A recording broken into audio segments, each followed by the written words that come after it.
Meanwhile, Edward Snowden, the man that brought all these revelations to light, is the target of debate on Capitol Hill. One of his biggest critics, Representative Mike Rogers, the chairman of the House Intelligence Committee. He condemned Snowden for stealing the secret documents. But it's not just Snowden he's after. He's also speaking out against journalists that work with him. So if I'm a newspaper reporter for fill in the blank, and I sell stolen material, is that legal because I'm a newspaper reporter? Right. If you're a newspaper reporter and you're hawking stolen jewelry, it's still a crime. And if I'm hawking stolen classified material that I'm not legally in possession of for personal gain and profit, is that not a crime? I think that's a harder question because it involves a news gathering function, could have First Amendment implications. That's something that probably be better answered by the department. And after that hearing, Rogers zeroed in on a particular reporter. He told Politico that investigative journalist Glenn Greenwald was a thief for stealing government information. At the time Greenwald published the leaks, he worked for The Guardian. Now he freelances for various news organizations and continues to publish information leaked by his source. He maintains that he never sold the documents and has been tweeting up a storm since the accusations. He tweeted, "Maybe there's something that has become pretty sick about DC political culture if the idea of prosecuting journalists is now this mainstream." For more on the debate of journalists and their sources, I'm joined now by somebody who knows a lot about that, WikiLeaks spokesperson, Kristen Hrafnsson. Welcome, Kristen. So we are hearing from government leaders, particularly James Clapper, the director of national intelligence. He has gone as far as calling journalists that publish Snowden leaks his accomplices. That's the word that he used. It suggests that reporters are taking part in a crime. What do you think about this accusation? Well, this is absolutely ludicrous, and nothing new, though. This has been going on and escalating for the past 3 years since WikiLeaks came forth with our explosive revelations. It is an attempt to shoot the messenger and, in effect, to criminalize journalism. And it's absolutely outrageous that this should come from James Clapper, who last spring lied to Congress, which is a felony. And nobody's talking about bringing him to justice, which he should. I mean, he committed a perjury, which is, can be mean up to 5 years in prison. And you had mentioned that this is a way to go after journalists, this language that we're hearing from people like Clapper. And journalist Glenn Greenwald shares the same sentiment as you. I want to bring up this tweet related to this. He says, quote, "The main value in bandying about theories of prosecuting journalists is the hope that it will bolster the climate of fear for journalism." Now, Kristen, we saw the same attacks against Julian Assange for publishing leaked documents on his website, WikiLeaks. I covered the Bradley Manning trial extensively there, and this was one of the big issues that came into play. What similarities do you see, Kristen, between the two cases? Well, as you remember, I mean, there was an attempt to bring WikiLeaks into this case against Manning. In effect, there was an attempt to basically create a case where WikiLeaks could be tried for breaching the Espionage Act of 1917, as ludicrous as it sounds. And let's not forget that the investigation into WikiLeaks and into Julian Assange is still ongoing. It has been going on for now 3.5 years. A secret grand jury is still in operation in Alexandria and Virginia. Of course, this is an intimidation attempt against journalists and against proper journalism. And we have seen this escalating, extremely serious tendencies there. And this is something that all journalists have to take into account and finally stand together and push back against these attempts, because this is extremely serious. Now, Mike Rogers, the representative we heard from earlier, has really been at the forefront of launching these accusations. And he actually went as far as to say that, actually, you know what, let's listen to this exchange between at this hearing yesterday, a question that was directed to the chairman of the Defense Intelligence Agency, Mike Flynn. Do you believe that there's any indication that the NSA contractor who's now in Moscow might be under the influence of Russian intelligence services? Chairman, I don't have any information to that effect. Excuse me?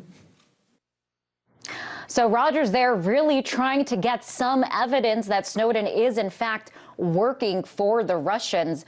What do you think about this, Kristen, about this claim that Snowden is working for the Russians now, despite, I mean, we heard there, at least we didn't hear any evidence yesterday in this hearing.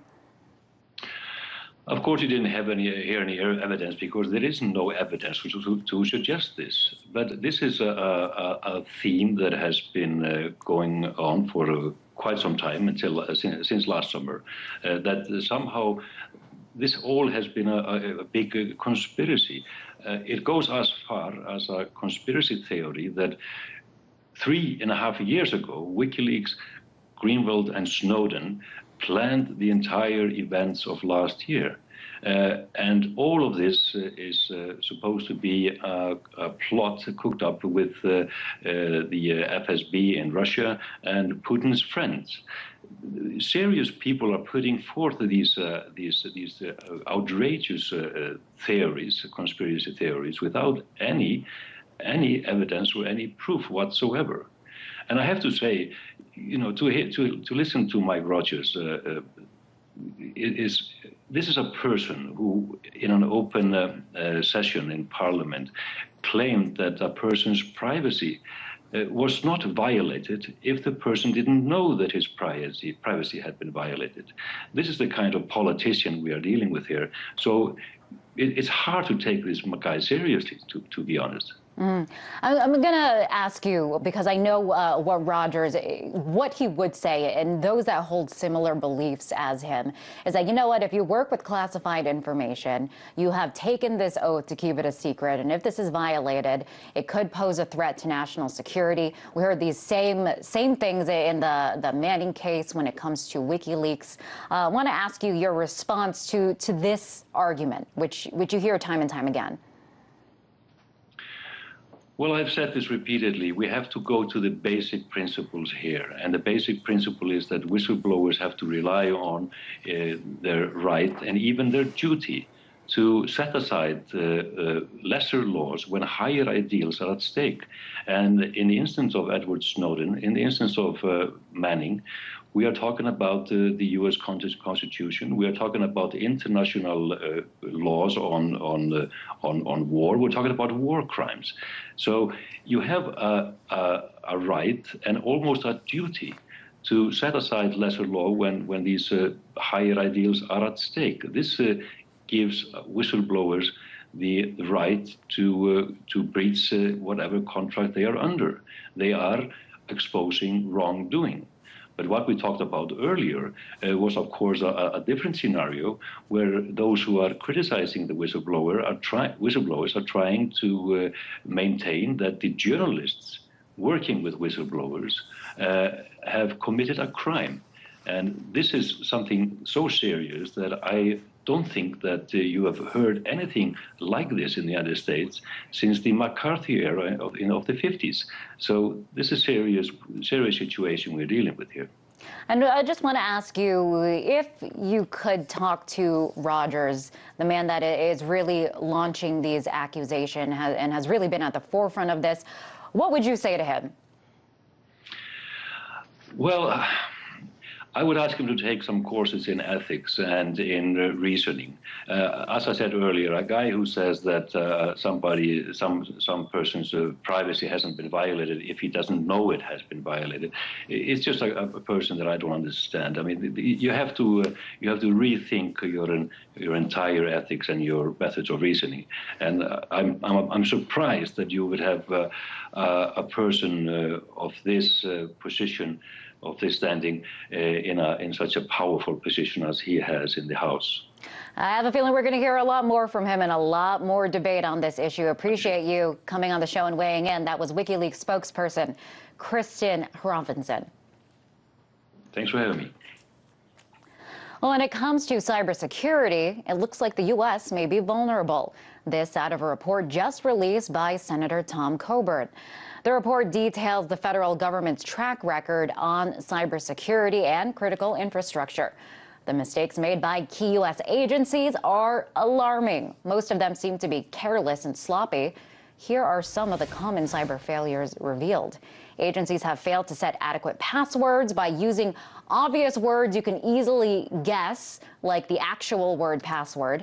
Failure to change these passwords, update software, and install firewalls. These weaknesses, according to that report, put everything from the electrical grid to the financial markets at risk.